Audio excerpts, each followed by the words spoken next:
Welcome back sa View and Party dito lang sa What's a Win! Kasama pa rin natin ang ating special watcher na si Sweet. Now, Direction, babalikan natin ang easy round question. At ito ay, anong salita ang mali? A. Ingles, B. Champorado, or C. Kabaliktaran? Ang correct answer kanina nakita natin ay A. Ingles. Dahil nakita, di ba? English, yung mali. Pero tama kaya ang sinagot mo? Alamin na natin!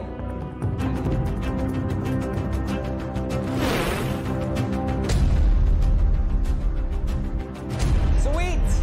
For 300 pesos, ang sagot mo ay...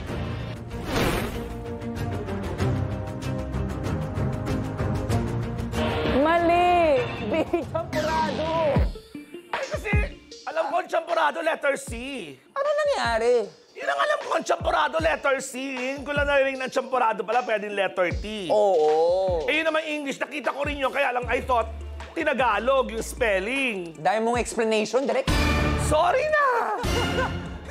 Ano gusto mong sabihin sa mga umasang, mga katropay na finally this week, magkakaroon ako ng 10,000 pesos? Patawarin nyo na ako, babawi ako sa next round, promise. Ha? Diyan lang kayo, babawi ako please. Babawiin nyo ako para nyo ng awa. Give me a second chance. Ang buhay, it's all about second chances. Pasensya na, patawad. Okay. Pero, matanong lang kita kasi bata pa lang kaming lahat dito sa studio, napapanood ka namin as a host. Admittedly, alam ko naman. Direct, 25 years in the industry? No, ba? In the industry, 93, di 30 years. 30 plus.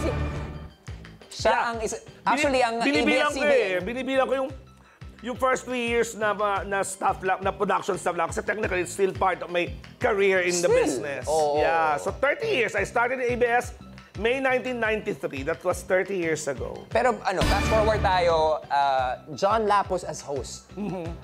Yung era na yun, up to now, kinakabahan ka ba pag na-invite ka ba mag-host? Nabubulol ka rin ba? Siguro part na tayo na ng hosting. I'm sure nangyayari ito sa'yo. Pag hindi ka kinakabahan, mababa ang energy mo when you do your All hosting. the time, oo. So dapat importante yung kinakabahan ka kasi doon manggagaling yung excitement, yung energy mo na kukunin mo sa kung saan-saan, sa kamay, sa paa, sa audience, sa kalangitan, sa lupa, sa putik, or wherever. May sinabi sa akin importante yung kinakabahan eh. Yung nagturo sa akin, and I call him St. Luis.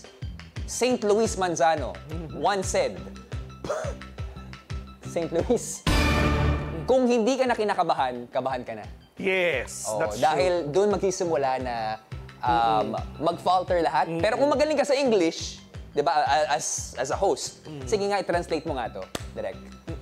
Ano sa English ang pang-ilan ka sa magkakapatid? Oh my God!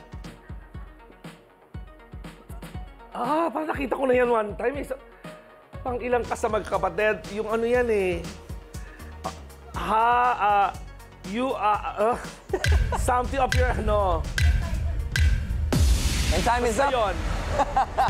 Actually, malalaman eh. Ako, personally, hindi ko alam. Parang may nag-post yan recently. Si Luis Manzano yata nag-post niya. Kung bibigyan ka ng chance para sagutin yun. Oo, kaya alam, ang dami rin nung may sagot, so hindi ko rin alam talaga. Alam mo ba na mas mabuti pa, yung brain cells natin, ilaan na lang natin dito sa katanungan na ito dahil this question is actually worth a lot. Ituloy na natin ang pananood at pamimigay ng premyo mga katropa and Sweet. Uulitin ko, para sa watchable na to, hanaping maigi ang salita na mali. At Sweet, kapag tama ang sagot mo sa round na ito, madadagdagan ang ating weekly jackpot prize ng 700 pesos! This is it. Game mode na siya, Stretching lang ako. Masyado yata ako na-relax sa first round. Patawarin niyo na ako, please. Ito na.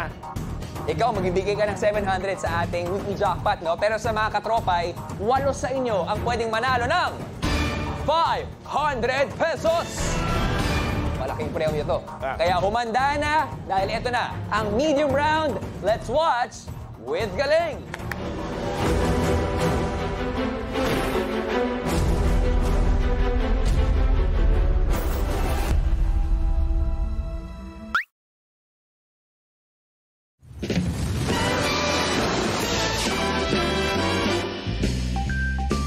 Welcome back po mga kaibigan with feelings sa isa namang game show na magaling at of course matalino ako pero hindi sila. Ito ang Malimpics. Nandito po yun tayo mga kaibigan, kasama natin of course si Lazy Gaga at Mariah Carey. Matapos ang round 1, ang scores po nila ay 0-0 pa rin. Naku, simulan lang natin ang round 2. Sa round 2 natin mga kaibigan, ang category natin is tao. Eto, napakadali. Sinong host ng It's Showtime na may tunay na pangalan na Jose Marie Visceral? Go! Siyempre, lalayo pa ba tayo? Doon na tayo sa kamukha ko. Ann Curtis. Oh, Hindi mo nakakamukha, mali pa yung sinabi mo. Ann Curtis Smith Husaf. Hindi mo ba alam? Kinasal na siya? uy, Jose Marie Visceral, hindi yung lalaking pangalan yun. Ano ka ba? Host din siya sa katatapos lang na talk show na GGV. Gandang Gabi Vlog. Okay? Wala nang iba. Gandang gabi. Garibi. Binaril kita. Katapusan mo na yun. Bahala ka dyan sa buhay mo. Kakainis, nakaka-stress. Ang clue, ang initials nito ay VG.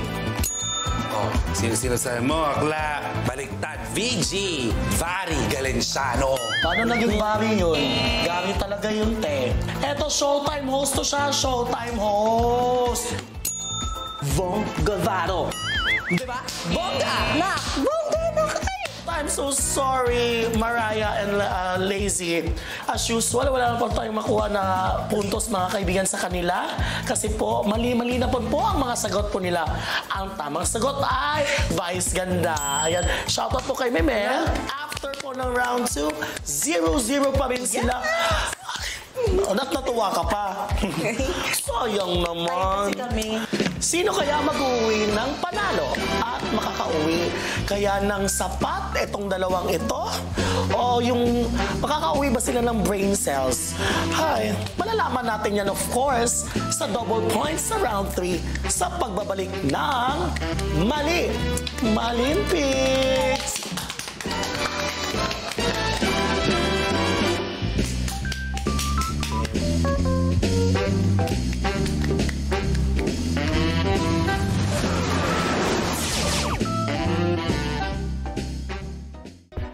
I think hindi sila makakauwi ng buhay. Kay Direk Jan. Nakita ko habang pinaparad mo yung WhatsApp natin, iba yung tsura mo eh. Parang may galit. Hindi kasi, okay, maliban sa kailangan ng talas ng mata, kailangan rin pala ng bilis ng mata. Ang bilis pala lumalabas ng mga graphics na yan. So, good luck sa akin. Good luck talaga sa inyo. Again, ang mechanics ng watchable ay hanapin ang salitang may mali. Sa tingin mo, nahanap mo ba? Sana may isang Pagkamot ka. Kasi parang 1 second lang lumalabas. Ay, ano ba yun? So sana yun yung may nakita ko parang may mali. So sana yun yung tanong. O, Tingnan sana, natin. yan talaga ang piliin mong tama, sweet. At mga katropay, eto na, ang medium round question.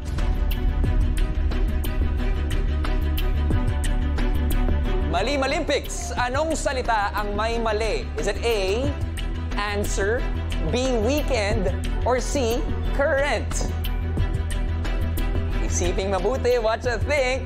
At meron lang kayong 90 seconds para makasagot. And timer starts now!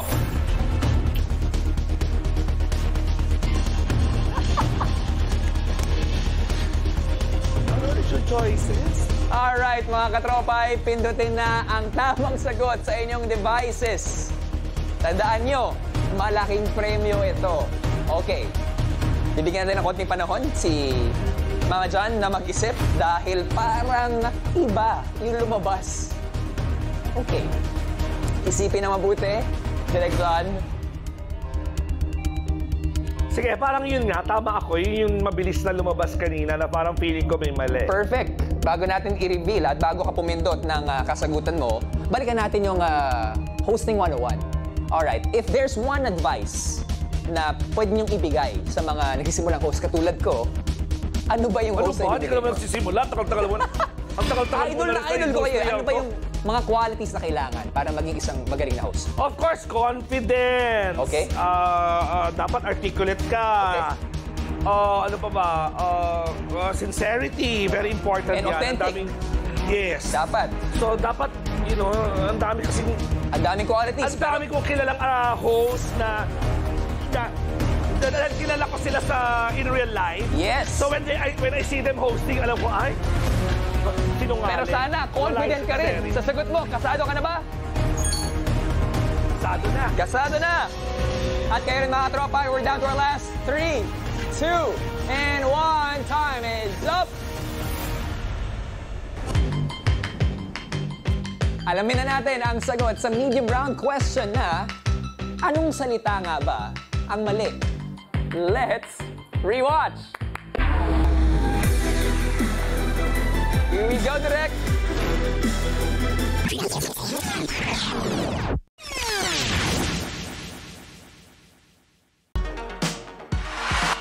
At ang tamang sagot ay letter A, answer!